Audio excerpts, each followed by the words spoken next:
The morning of her wedding dawned grey and cold, as if the very heavens disapproved of what was about to transpire. Lady Eliza Fairley stood before the tall windows of Fairley Manor, watching the carriages of London's elite arrive for what society deemed a most advantageous match. At 19, she possessed a beauty that had made her the toast of the season. Golden hair that caught the light like spun silk, violet eyes that seemed to hold depths of unspoken thoughts, and a grace that made grown men stumble over their words. Yet on this morning that beauty felt like a curse, a commodity that had been sold to the highest bidder. The marriage had been arranged by her father, the Earl of Fairley, a man whose gambling debts had grown so enormous that only a strategic alliance could save the family from complete ruin. Lord Reginald Ashworth, her intended groom, was a man of 43 with a reputation for cruelty that whispered through the drawing rooms of London like a malevolent ghost. He had buried 2 wives already, both dying under mysterious circumstances that polite society chose not to examine too closely. His first wife, Lady Margaret, had supposedly fallen down the stairs of Ashworth Hall, though the servants whispered of bruises that suggested a different story. The physician who had examined her body had been paid handsomely to declare the death accidental, but those who had known Margaret spoke of her increasing fear in the months before her death, of how she had grown thin and nervous, jumping at shadows and flinching whenever her husband entered a room.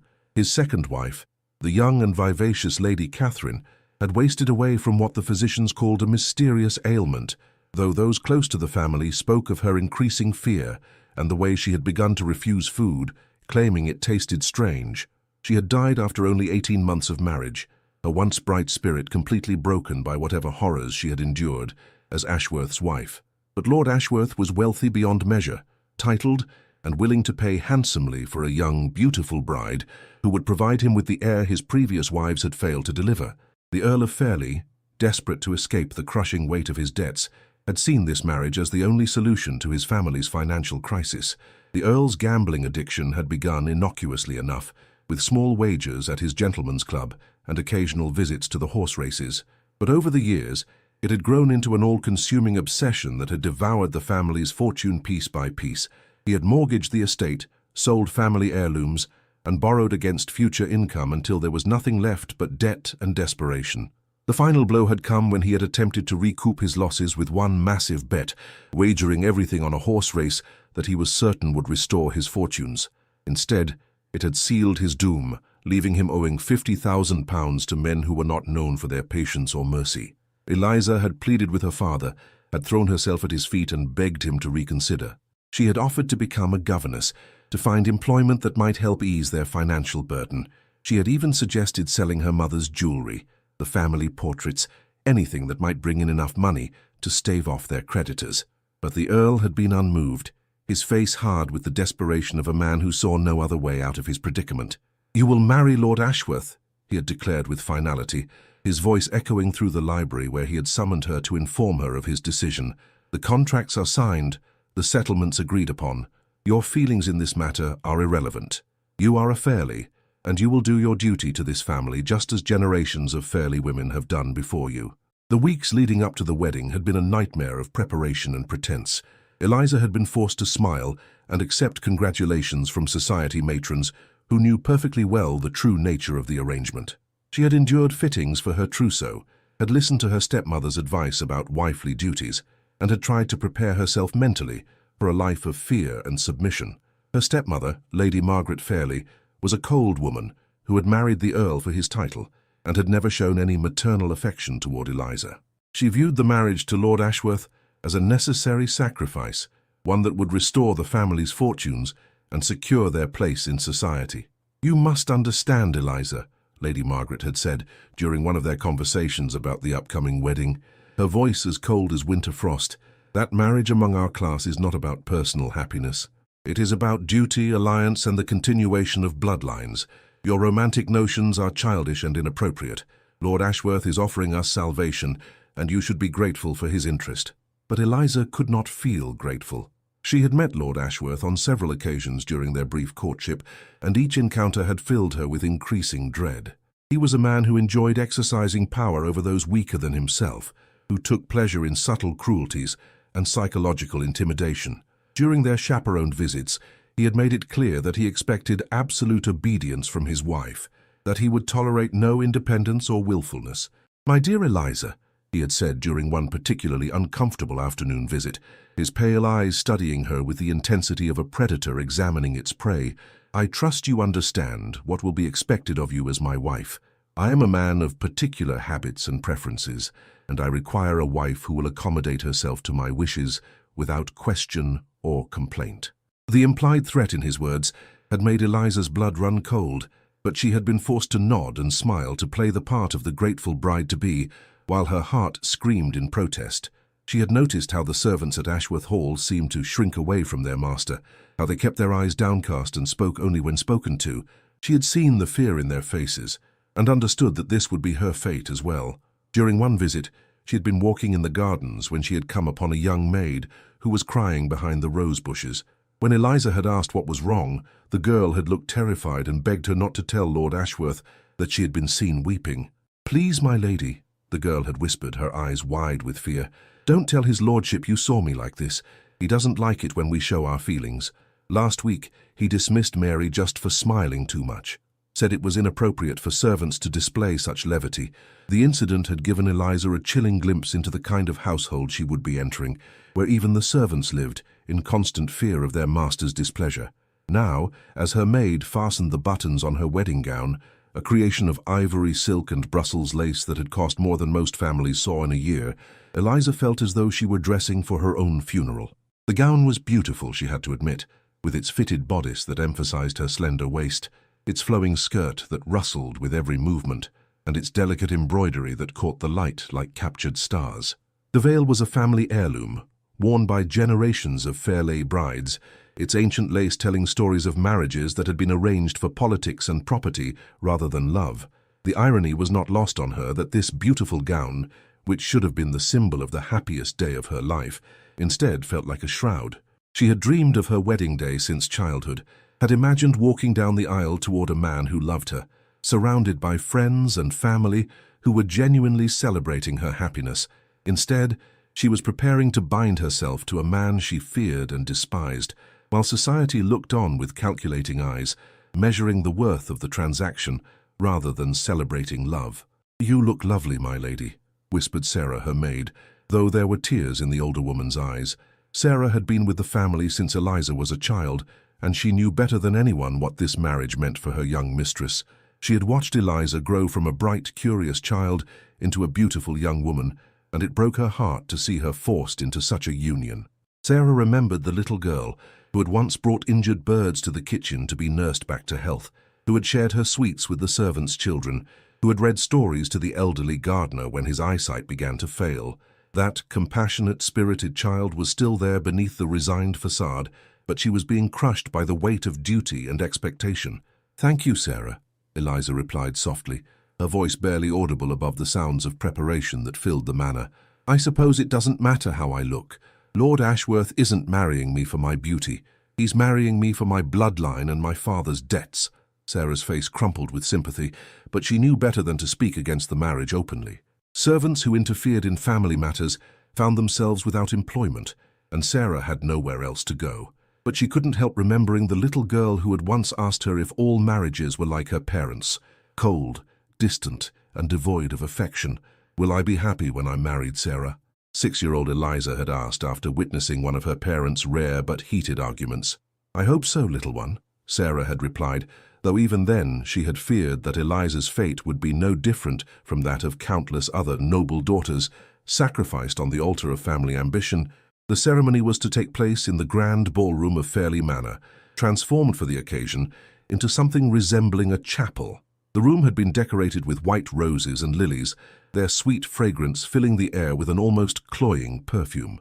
Candles flickered from every available surface, casting dancing shadows on the silk-covered walls. Chairs had been arranged in neat rows to accommodate the cream of London society, and an altar had been erected at the far end of the room, complete with a golden cross and elaborate floral arrangements. The transformation had taken days to complete, with an army of servants working under the direction of Lady Margaret to create the perfect setting for what she insisted on calling the wedding of the season.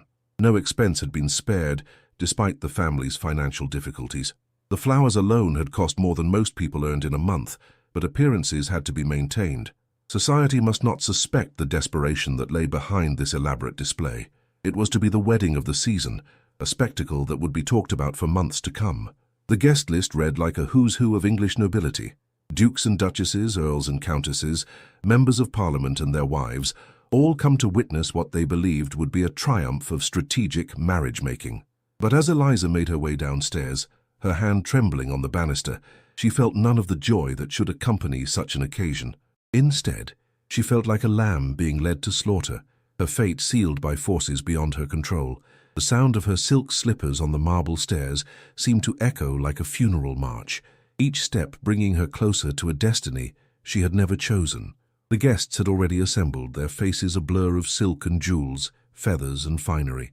She recognized many of them: the Duchess of Marlborough with her famous diamonds sparkling at her throat, Lord Pemberton with his perpetual sneer and calculating eyes, Lady Worthington with her sharp gaze that missed nothing and her reputation for vicious gossip. They had come not to celebrate her happiness, but to witness her capitulation, to see how the proud Fairley family had fallen and how their daughter would pay the price. Among the guests were several young women who had been Eliza's friends during her debut season, but who now looked at her with a mixture of pity and relief. They pitied her fate while being grateful that it was not their own. Lady Beatrice Worthington, in particular, seemed almost smug as she watched Eliza's approach, no doubt thinking that she had been wise to accept her own father's choice of husband, even though the man was twice her age and had the personality of a fish. Among them, however, stood a figure who commanded attention without effort. Alexander Whitmore, Duke of Ravenshollow, was a man who needed no introduction in any drawing room in England. At 32, he possessed a presence that seemed to fill whatever space he occupied, his tall frame and aristocratic bearing marking him as a man born to command. His dark hair was perfectly styled in the current fashion, his clothes were impeccably tailored by London's finest craftsmen, and his grey eyes held an intelligence and intensity that made people feel as though he could see directly into their souls. The Duke was known throughout London society as a man of principle, someone who had never bent to the pressures of political expediency or social climbing. He had inherited his title at the young age of 22 when his father died in a hunting accident, and he had spent the decade since building a reputation for fairness and integrity that was rare among his peers. His estates were models of progressive management. His tenants were well cared for, and his voice in Parliament carried weight because he spoke from conviction rather than self-interest. Unlike many of his contemporaries, Alexander had used his wealth and position to make genuine improvements in the lives of those under his care. He had built schools for the children of his tenants, had improved housing conditions, and had implemented agricultural innovations that had increased both productivity and worker welfare. His progressive views had sometimes put him at odds with other members of the nobility, but he had never wavered in his commitment to doing what he believed was right. He was also unmarried, a fact that had made him the target of every matchmaking mama in London. Despite constant pressure to take a wife and produce an heir, he had shown little interest in the parade of eligible young ladies who had been presented to him over the years. Society whispered that he was too particular, too demanding in his standards, but those who knew him well understood that he was simply waiting for something that most arranged marriages could never provide: genuine affection and intellectual compatibility. His presence at the wedding was something of a surprise, as he was not known to be particularly close to either the Fairley or Ashworth families. The Earl had extended the invitation more out of social obligation than any expectation that the Duke would attend. But he stood among the other guests with the same composed dignity that marked all his public appearances, his expression unreadable as he watched the proceedings unfold. What the assembled guests did not know was that the Duke had been observing Eliza Fairley for months, ever since she had made her debut in London society. He had watched her at balls and dinner parties, had noted her grace and intelligence, her kindness to servants, and her gentle treatment of those less fortunate than herself. He had seen how she carried herself with dignity, even when faced with unwanted attention from unsuitable suitors, and he had found himself increasingly drawn to her quiet strength and natural goodness. Alexander had first noticed Eliza at a charity event for orphan children, where she had been helping to serve tea to the young guests.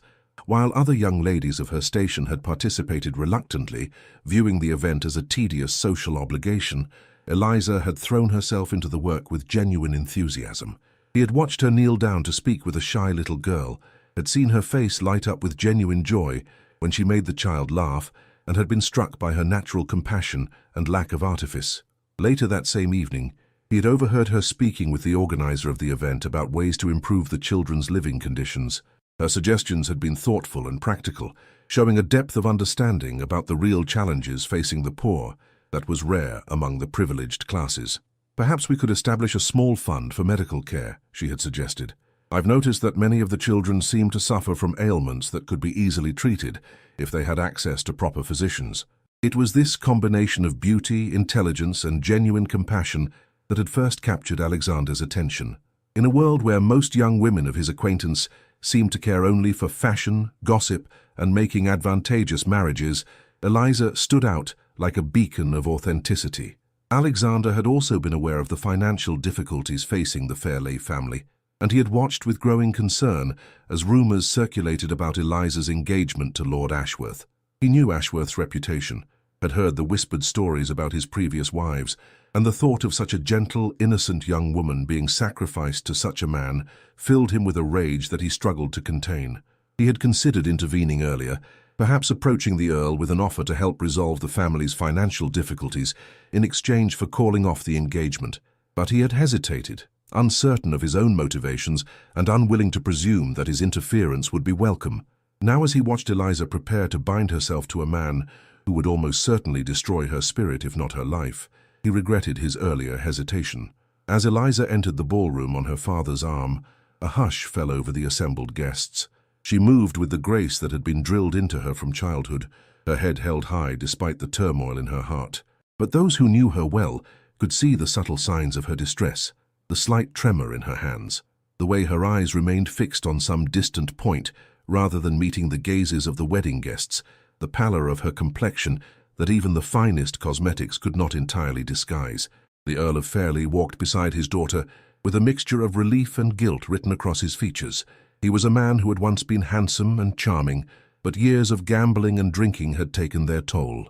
His face was puffy and red, his once athletic frame had grown soft, and his eyes held the desperate look of a man who had made a bargain with the devil and was trying to convince himself it was for the best.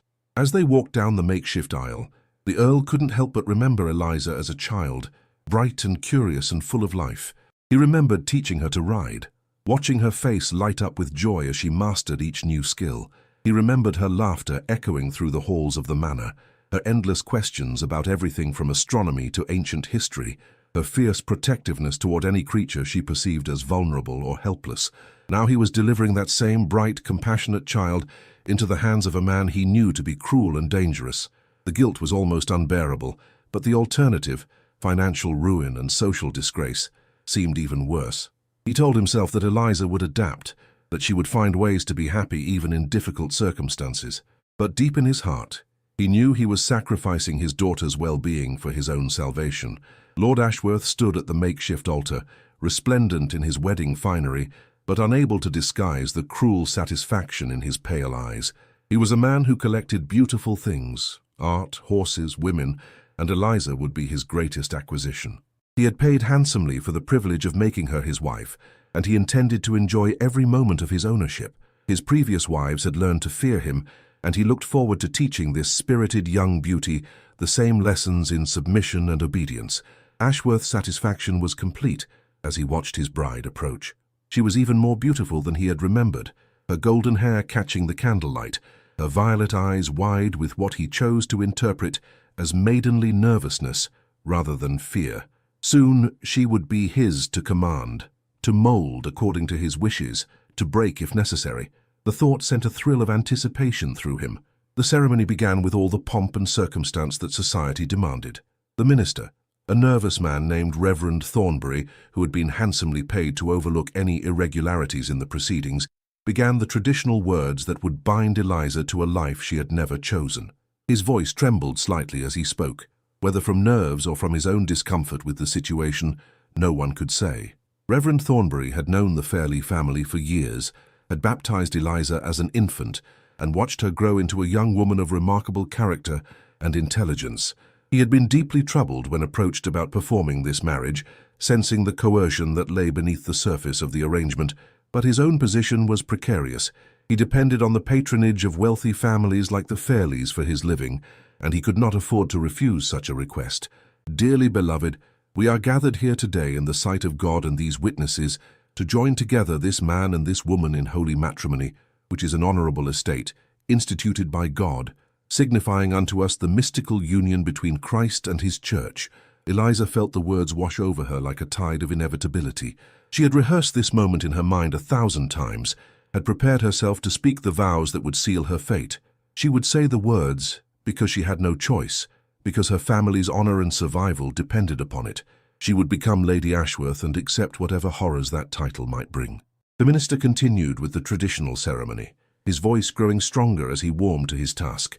Marriage is not to be entered into unadvisedly or lightly, but reverently, discreetly, advisedly, and in the fear of God. Into this holy estate, these two persons present come now to be joined. As the words continued, Eliza's mind began to wander. She thought of her childhood, of the days when she had been free to run through the gardens of Fairley Manor, to climb trees and read books, and dream of a future filled with possibilities. She thought of her mother, who had died when Eliza was only 12, taking with her the warmth and love that had made their house a home. Lady Catherine Fairley had been a woman of remarkable intelligence and compassion, qualities that she had tried to instill in her daughter, despite the constraints of their social position.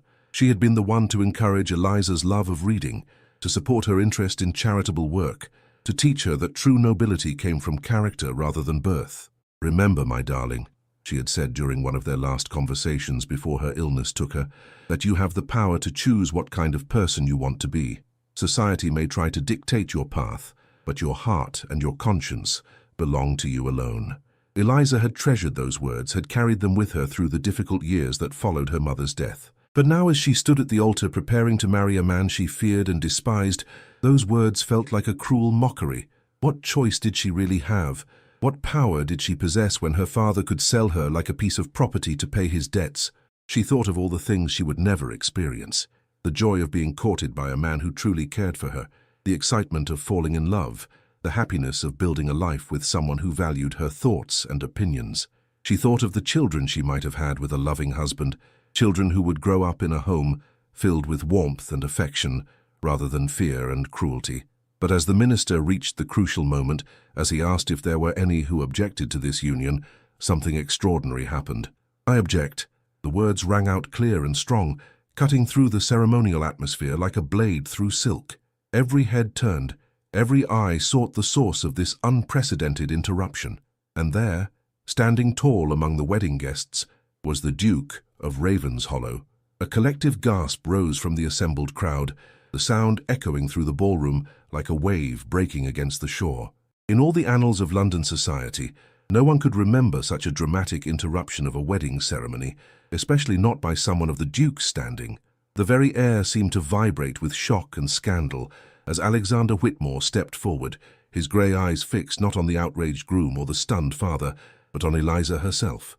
The silence that followed was deafening, broken only by the sound of Lady Worthington's fan snapping shut and the rustle of silk as guests turned in their seats to get a better view of the unfolding drama. Eliza felt her heart stop, then begin racing so fast she thought it might burst from her chest. She stared at the Duke in amazement, unable to believe what she was hearing. For a moment that seemed to stretch into eternity, no one moved or spoke. The candles continued to flicker, casting dancing shadows across the faces of the shocked guests. The flowers continued to perfume the air with their sweet scent. But the carefully orchestrated ceremony had ground to a complete halt, transformed in an instant from a routine social event into something unprecedented and scandalous. "Your Grace," sputtered Lord Ashworth, his face flushing red with anger and embarrassment. "What is the meaning of this outrage? How dare you interrupt my wedding?" "I object to this marriage," Alexander repeated, his voice carrying easily through the silent ballroom, each word pronounced with the clear diction of a man accustomed to being heard and obeyed, "on the grounds that it is being conducted against the lady's will." The silence that followed was deafening. Eliza felt as though the world had suddenly tilted on its axis, as though everything she had believed about her fate had been called into question. No one had ever stood up for her before. No one had ever challenged the arrangements made by the men who controlled her life. "That is preposterous," declared the Earl of Fairley, his voice shaking with rage and fear as he realized that his carefully constructed plans were crumbling before his eyes. My daughter consents to this marriage. The contracts have been signed, the settlements agreed upon. This is a legal and binding arrangement. Contracts signed by you, my lord, Alexander replied calmly, his voice never rising despite the tension crackling through the room, but not by the lady herself. I have it on good authority that Lady Eliza has never given her free consent to this union. The Duke's words sent another ripple of shock through the assembled guests. The idea that a young woman might have the right to refuse a marriage arranged by her father was revolutionary, challenging the very foundations of how society operated. For centuries, daughters had been considered the property of their fathers, to be disposed of as they saw fit. The notion that a woman might have agency in determining her own fate was radical beyond belief. Lord Ashworth stepped forward, his hand moving instinctively to where his sword would hang if this were a different century. His face had gone from red to purple with rage, and his voice shook with barely controlled fury. You dare to impugn my honor, Ravenshollow? You dare to suggest that I would marry a woman against her will? I have followed every proper form, observed every social nicety. The bans have been read, the settlements negotiated in good faith. I suggest nothing, Alexander said, his tone remaining perfectly level despite the tension crackling through the room. I state it as fact. The forms you speak of are meaningless if they do not include the free consent of both parties. Lady Eliza, will you tell these assembled guests whether you enter this marriage of your own free will? All eyes turned to Eliza, who stood frozen in the center of the storm that had erupted around her. For 19 years, she had been taught to obey, to submit, to accept whatever fate men decided for her. She had been raised to believe that her own desires were irrelevant, that her duty to family and society superseded any personal wishes she might harbor. Her stepmother's voice echoed in her mind. Your romantic notions are childish and inappropriate. Her father's words rang in her ears. Your feelings in this matter are irrelevant. Society had taught her that a woman's role was to be silent, obedient, grateful for whatever protection and security a husband might provide. But now, with the Duke's grey eyes upon her, and the weight of London society's attention focused on her words, she felt something stirring within her that she had never experienced before. It was courage, perhaps, or simply desperation. But whatever it was, it gave her the strength to lift her chin and speak the truth that had been burning in her heart for months. No, she said, her voice barely above a whisper, but carrying clearly in the absolute silence of the ballroom. I do not consent to this marriage. I have never consented to it. The words fell like stones into still water, sending ripples of shock and scandal throughout the assembled guests. Ladies gasped behind their fans, gentlemen muttered in outrage, and the very foundations of proper society seemed to tremble at this unprecedented rebellion. Lady Worthington looked as though she might faint from the excitement of witnessing such a scandal firsthand. The Duchess of Marlborough sat forward in her chair, her famous diamonds glittering as she strained to hear every word. Lord Pemberton's sneer had been replaced by an expression of genuine surprise, and even the servants who had been standing along the walls seemed to lean forward with interest. This is unconscionable, declared Lady Margaret Fairley, rising from her seat with her face flushed with anger and embarrassment. Eliza, you will cease this nonsense immediately. You are making a spectacle of yourself and bringing shame upon our family name. But Eliza found that once she had spoken the truth, she could not take it back. The words had been like a dam bursting, releasing years of suppressed feelings and frustrated desires. I will not marry Lord Ashworth, she said, her voice growing stronger with each word. I will not be sold like a piece of property to pay father's gambling debts. I am a person, not a possession, and I refuse to bind myself to a man I fear and despise. Lord Ashworth's face had gone from purple to an alarming shade of white, his hands clenched into fists at his sides. This is intolerable. The girl is hysterical, overwrought by the occasion. She doesn't know what she's saying. Women are naturally emotional creatures, prone to fits of fancy. On the contrary, Alexander said, stepping closer to Eliza, with a protective air that did not go unnoticed by the watching crowd. I believe Lady Eliza knows exactly what she's saying. She is refusing to be sold like a piece of property to settle her father's debts. The Duke's blunt words sent another wave of shock through the ballroom. To speak so openly about the financial arrangements behind the marriage was to violate one of society's most sacred taboos. Such matters were supposed to remain hidden behind polite fiction and social niceties. The Earl of Fairley looked as though he might collapse from the shock and humiliation of having his family's private business exposed before all of London society. His face had gone ashen, and he swayed slightly on his feet as he realized that his reputation was being destroyed, along with his financial salvation. "Ravenshollow, you go too far," he managed to gasp. "These are private family matters. You have no right to interfere." "Nothing is private when it involves the coercion of an innocent young woman," Alexander replied firmly, his voice carrying the authority of a man who had never doubted his right to speak his mind. "Lady Eliza is 19 years old, well past the age of majority. She has the right to refuse any marriage proposal, regardless of any contracts that may have been signed without her knowledge or consent." The minister, who had been standing frozen throughout this extraordinary exchange, finally found his voice. "Your Grace, this is most irregular. The bans have been read, the licenses obtained, the ceremony has already begun, all of which are meaningless without the free consent of both parties," Alexander stated, his knowledge of both canon and civil law evident in his confident tone. "I am well versed in both ecclesiastical and secular law, and I assure you that no marriage can be legally binding if one party objects at the altar. The Church itself recognizes the principle of free consent as fundamental to the sacrament of marriage." Eliza watched this exchange with growing amazement and gratitude. She had never seen anyone stand up to her father or Lord Ashworth with such calm authority. The Duke was not shouting or making threats. He was simply stating facts with the quiet confidence of a man who knew his position and his rights. More importantly, he was defending her right to choose her own fate, something no one had ever done before. But she also understood the magnitude of what was happening. By objecting to this marriage, by exposing the coercion that lay behind it, the Duke was creating a scandal that would reverberate through London society for years to come. He was risking his own reputation, his own standing, to defend a young woman he barely knew. "Why?" she whispered, the word escaping her lips before she could stop it. "Why are you doing this?" Alexander turned to her, and for a moment the rest of the room seemed to fade away. His grey eyes were gentle but determined, and when he spoke, his voice was meant for her alone, though every person in the ballroom strained to hear his words. "Because no woman should be forced into marriage against her will," he said simply, his voice carrying a conviction that made several of the ladies in the audience dab at their eyes with their handkerchiefs. "Because you deserve the right to choose your own fate, and because—" he paused, seeming to weigh his words carefully, "because I have watched you these past months, seen your grace and kindness, your intelligence and spirit. You deserve so much more than to be bartered away like a commodity." The implications of his words sent another wave of shock through the assembled guests. The Duke of Ravenshollow was not merely objecting to this marriage on principle, he was suggesting a personal interest in the bride that went far beyond the bounds of propriety. Lord Ashworth seemed to realize this as well, and his anger reached new heights. "You dare to court scandal with my intended bride? You seek to steal what is rightfully mine. This is nothing less than theft." "Lady Eliza belongs to no one but herself," Alexander replied, his voice taking on a harder edge that reminded everyone present of the power and authority that came with his title.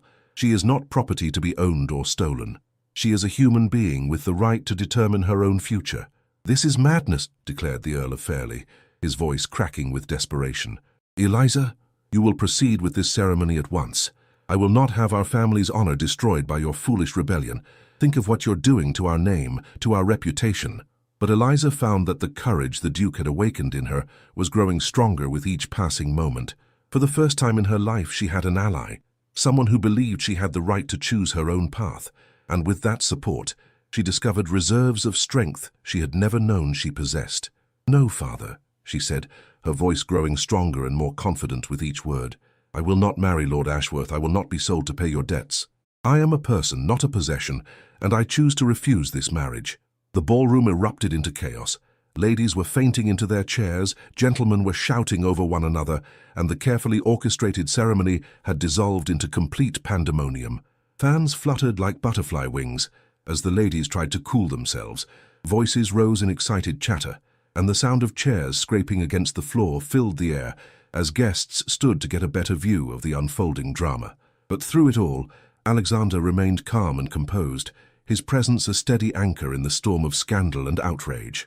He stood protectively near Eliza, not touching her but making it clear through his posture that he would defend her against anyone who might try to force her into compliance. Lord Ashworth, realizing that his carefully laid plans were crumbling around him, made one last desperate attempt to salvage the situation. His voice rose above the chaos, dripping with venom and calculated cruelty. "You think Ravenshollow will marry you?" he sneered at Eliza, his pale eyes glittering with malice. "You think a duke would lower himself to wed the daughter of a bankrupt earl? He's merely amusing himself with your situation, my dear. When the novelty wears off, you'll find yourself ruined and alone with no husband and no prospects. No decent man will have you after this scandal." The cruel words hit their mark, and Eliza felt a moment of doubt creep into her newfound confidence.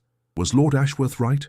Was the Duke simply playing some elaborate game, using her situation for his own entertainment? The thought was almost too painful to bear, and she felt her courage beginning to waver. But Alexander stepped forward once again, and this time there was no mistaking the sincerity in his voice or the determination in his bearing. "Lord Ashworth is correct about one thing," he said, his words carrying clearly through the ballroom and causing another hush to fall over the assembled guests. "I would indeed be honored to marry Lady Eliza, if she would have me." The silence that followed was so complete that the ticking of the mantel clock seemed to echo like thunder. Every person in the room held their breath, waiting for what would happen next in this unprecedented drama that was unfolding before their eyes. Eliza stared at the Duke in complete shock, her violet eyes wide with disbelief. Was he truly proposing to her, here in front of all of London society, in the midst of the scandal he had created by stopping her wedding to another man? It seemed impossible, like something from a fairy tale rather than real life. "Your Grace," she whispered, her voice trembling with emotion, "you cannot mean what you're saying. You barely know me. We have exchanged perhaps a dozen words in all our acquaintance." "I know enough," Alexander replied, moving closer to her and speaking with quiet intensity that somehow carried to every corner of the ballroom. "I know that you have spent months enduring the courtship of a man you feared and despised, all for the sake of your family's honor. I know that you have shown grace under pressure that would have broken lesser spirits. I know that you have intelligence and compassion that shine through even in the darkest circumstances. And I know that I would be honored to call you my wife, if you would consent to such an arrangement." Eliza felt tears beginning to form in her eyes, tears of relief and gratitude, and something that might have been the beginning of love. Here was a man offering her not just rescue from an unwanted marriage, but genuine respect and partnership. He was not seeking to own her or control her, but to stand beside her as an equal. "But the scandal," she whispered, her voice barely audible. "Your reputation, your position in society. You could marry anyone, any duke's daughter or earl's heiress. Why would you risk everything for someone like me?" "Because someone like you is exactly what I have been searching for," Alexander said gently, his grey eyes never leaving her face. "I care more about doing what is right than about what society thinks of my actions. And what is right is ensuring that you have the freedom to choose your own path in life." Lord Ashworth, seeing his prize slipping away and his humiliation becoming complete, made one final attempt to assert his claim. His voice rose to a near shout, causing several ladies to shrink back in their seats. "This is illegal. The contracts are binding. I will sue for breach of promise. I will drag this matter through every court in England." "Sue away," Alexander replied calmly, his voice cutting through Ashworth's bluster like a knife through silk. "I have the finest lawyers in London, and they will be delighted to argue in court that no contract can be binding when it involves the coercion of an unwilling party. I suspect the publicity of such a trial would be far more damaging to your reputation than to mine, particularly given the circumstances surrounding your previous wives' deaths." The threat was clear, and Lord Ashworth seemed to realize that he had lost. His face was a mask of rage and humiliation, but he could see that public opinion was turning against him. The assembled guests might be shocked by the Duke's unprecedented intervention, but they were also beginning to murmur among themselves about the morality of forcing a young woman into an unwanted marriage. The Earl of Fairlie, meanwhile, looked as though he had aged 10 years in the space of an hour. The financial salvation he had counted on was evaporating before his eyes, and he faced the prospect of complete ruin. His voice, when he spoke, was barely above a whisper. "Eliza," he pleaded, his voice breaking with desperation, "you don't understand what you're doing. Without this marriage, we will lose everything. The estate, the title, everything our family has built for generations will be gone.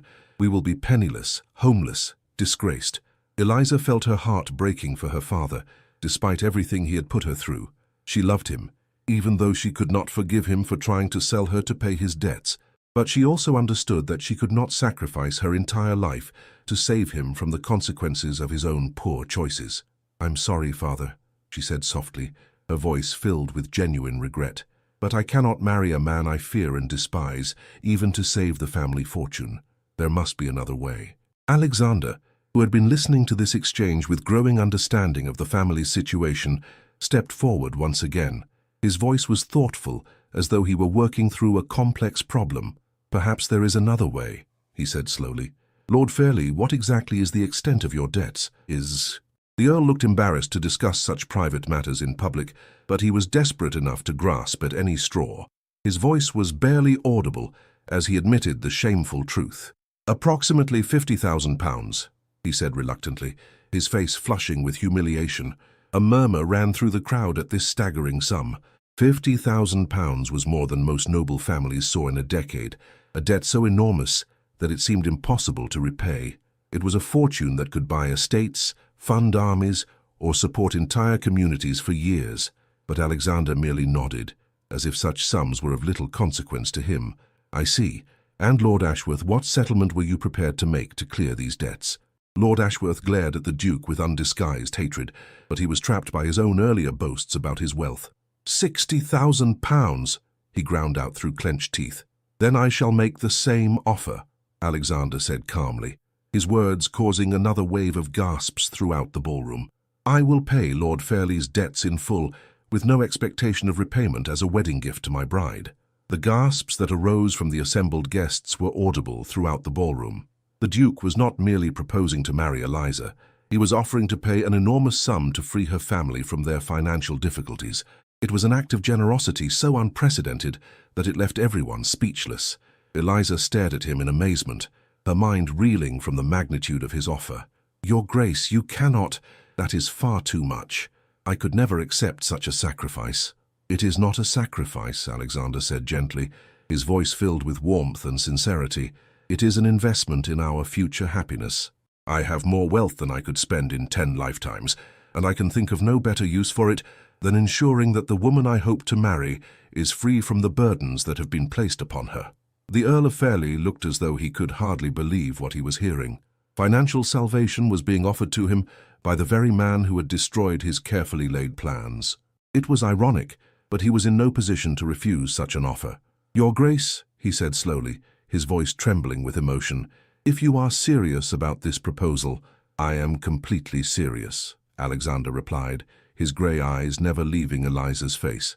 "But the offer is contingent upon Lady Eliza's acceptance of my proposal of marriage. I will not pay your debt simply to have you arrange another unwanted marriage for your daughter." All eyes turned to Eliza once again, and she realized that the moment of decision had arrived.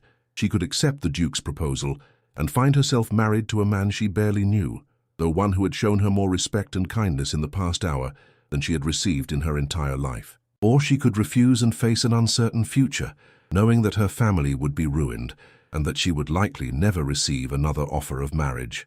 But as she looked into Alexander's grey eyes, she saw something that made her decision easy. She saw respect, admiration, and the promise of a partnership based on mutual regard rather than ownership and control. She saw a man who had risked his own reputation to defend her rights, who had offered to pay an enormous sum to ensure her freedom. Most importantly, she saw a man who had asked for her consent rather than simply assuming he had the right to make decisions for her. "Your Grace," she said, her voice growing stronger with each word, "I would be honored to accept your proposal of marriage." The ballroom erupted once again, but this time the chaos had a different quality. There was still shock and scandal, but there was also a sense of romance and drama that appealed to the assembled guests. They had come expecting to witness a routine society wedding, but instead they had seen a real-life fairy tale unfold before their eyes. Alexander stepped forward and took Eliza's hand in his, raising it to his lips in a gesture that was both courtly and tender. The touch of his lips against her gloved hand sent a shiver through her, and she realized that perhaps this marriage would not be the loveless arrangement she had feared. "Then, with your permission, my dear," he said softly, "I would like to speak with your father about arranging our own wedding as soon as possible." Lord Ashworth, realizing that he had been thoroughly defeated and publicly humiliated, stormed from the ballroom without another word. His dreams of acquiring a beautiful young wife had been shattered, and he would have to find another way to secure an heir for his estate. The guests parted before him like the Red Sea, none wanting to be associated with his disgrace. The Earl of Fairlie, meanwhile, was struggling to come to terms with this dramatic reversal of fortune. In the space of an hour, he had gone from the brink of financial ruin to complete salvation, though not in the way he had planned. "Your Grace," he said formally, his voice still shaking with emotion, "I would be honored to discuss the arrangements for your marriage to my daughter, though I must say this is not how I expected this day to unfold." "Nor I," Alexander admitted with a slight smile that transformed his austere features. "But sometimes the best things in life come when we least expect them." As the guests began to disperse, still buzzing with excitement over the unprecedented drama they had witnessed, Eliza found herself alone with the Duke, for the first time since his dramatic intervention. The ballroom was slowly emptying, but she barely noticed the departing guests. Her entire world had narrowed to this moment, this conversation that would determine the course of her future. "Your Grace," she said softly, her voice filled with wonder and gratitude. "I don't know how to thank you for what you've done. You've saved me from a fate worse than death, and I will be forever grateful." "Please," Alexander said gently, his voice warm with affection, "call me Alexander. We are to be married after all, and you need not thank me. I did only what any decent man would do when faced with such an injustice." "I think you underestimate your own courage," Eliza replied, her violet eyes shining with admiration. "Not many men would have risked their reputation and position to defend a woman they barely knew." Alexander was quiet for a moment, seeming to choose his words carefully. "I must confess, Lady Eliza, that I have been aware of your situation for some time. I have watched you at various social functions, seen how you conducted yourself with grace and dignity, even when faced with Lord Ashworth's unwanted attentions. I have admired your strength and your kindness, and I have found myself hoping for an opportunity to know you better." Eliza felt a warm glow spreading through her chest at his words. "You have been watching me." "From a respectful distance," Alexander assured her, his grey eyes twinkling with gentle humour. "I would never have presumed to interfere in your life if I had not believed you were in genuine distress. But when I learned of today's ceremony, when I realized what was about to happen, I knew I could not stand by and allow it to proceed." "And your proposal of marriage?" Eliza asked, her heart racing as she waited for his answer. "Was that simply a means of rescuing me from an unwanted situation, or did you mean what you said?" Alexander stepped closer to her, his grey eyes serious and intent. "I meant every word," he said softly. "I would be honored to have you as my wife, Eliza. Not because I pity your situation, or because I wish to play the hero, but because I believe we could build something wonderful together, a partnership based on mutual respect and genuine affection." Eliza felt tears of relief and joy beginning to flow down her cheeks. "I would like that very much," she whispered. "I would like that more than anything in the world." And as Alexander gently wiped away her tears with his handkerchief, Eliza realized that what had begun as the worst day of her life had somehow transformed into the beginning of something beautiful. She had entered the ballroom as a reluctant bride, prepared to sacrifice her happiness for her family's survival. But she was leaving it as a woman who had found her voice, her courage, and quite possibly her true love. The scandal of the Duke's intervention would be talked about for years to come, but Eliza no longer cared about society's opinion. She had learned that sometimes the most important thing is not what others think of you, but what you think of yourself. And for the first time in her life, she was proud of the choices she had made. As they walked from the ballroom together, Eliza couldn't help but smile at the irony of the situation. She had been forced into one wedding only to find herself engaged to be married again within the same hour. But this time the choice was hers, and that made all the difference in the world. The Duke of Ravenshollow had spoken before all of society, and in doing so he had given her the greatest gift imaginable, the freedom to choose her own destiny. And she had chosen him, not because she had to, but because she wanted to. It was, she thought, a much better foundation for a marriage than fear and financial necessity. As they stepped out into the afternoon sunlight, Eliza raised her eyes to meet Alexander's gaze, no longer the frightened girl who had entered the ballroom that morning, but a woman who had found her strength and her voice, and in his eyes she saw the promise of a future filled with respect, partnership, and love. In the weeks that followed, their engagement became the talk of London society. Some criticized the Duke for his dramatic intervention, calling it scandalous and inappropriate. Others praised him for his chivalry and courage, seeing his actions as romantic and heroic. But Alexander and Eliza paid little attention to the gossip, focusing instead on planning their future together. Their wedding, when it finally took place 3 months later, was a celebration of love and choice rather than duty and obligation. And as they stood at the altar, speaking vows that they had chosen freely, Eliza knew that she had found not just a husband, but a true partner who would stand beside her through whatever challenges life might bring. 3 years later, the gardens of Ravens Hollow estate bloomed with the full glory of an English summer, their carefully tended beds overflowing with roses, lavender and jasmine that perfumed the warm afternoon air. Lady Eliza Whitmore, Duchess of Ravenshollow, walked slowly along the gravel paths, one hand resting protectively on her rounded belly where her first child grew, the other holding the small hand of 7-year-old Timothy, a boy from the local orphanage who had become a frequent visitor to the estate. "Will the baby like stories, Your Grace?" Timothy asked, his bright eyes full of curiosity, as he looked up at the woman who had become like a mother to him and dozens of other children from the surrounding villages. "I'm certain of it," Eliza replied with a warm smile, pausing to adjust the boy's collar with the same gentle care she showed to all the children who had found their way into her heart. "And I suspect you'll be wonderful at telling them stories. You have such an imagination." The transformation in Eliza over the past 3 years had been remarkable to witness. The frightened, resigned girl who had once stood at an altar, preparing to marry a man she despised, had blossomed into a confident, radiant woman who had found her true calling in life. As the Duchess of Ravenshollow, she had used her position and resources to establish schools for working-class children, improve conditions for the poor, and create opportunities for young women who, like herself, might otherwise have found their choices limited by circumstances beyond their control. Her marriage to Alexander had proven to be everything she had dared to hope for, and more. What had begun as a rescue from an unwanted fate had grown into a deep and abiding love built on mutual respect, shared values, and genuine affection. They were true partners in every sense of the word, consulting each other on important decisions, supporting each other's endeavors, and finding joy in each other's company that only grew stronger with time. Alexander approached them from the direction of the house, his face lighting up with the smile that was reserved exclusively for his wife and the children she had brought into their lives. At 35, he had lost none of his commanding presence, but marriage had softened some of his more austere edges, revealing the warmth and humor that had always existed beneath his ducal reserve. "Timothy," he said, ruffling the boy's hair with easy affection, "I believe Cook has prepared some of those jam tarts you're so fond of. Why don't you run to the kitchen and see if she needs any help testing them for quality?" Timothy's face broke into a delighted grin, and he scampered off toward the house with the boundless energy of childhood, leaving the Duke and Duchess alone in the fragrant garden. "You spoil him terribly," Eliza said with mock severity, though her eyes danced with amusement. "As do you," Alexander replied, slipping his arm around her waist and drawing her close. "Though I notice you didn't object when I suggested establishing a fund for his education at Eton." "That's different," Eliza protested. "Education is an investment in his future, not mere indulgence, and jam tarts are an investment in his happiness," Alexander countered with a grin.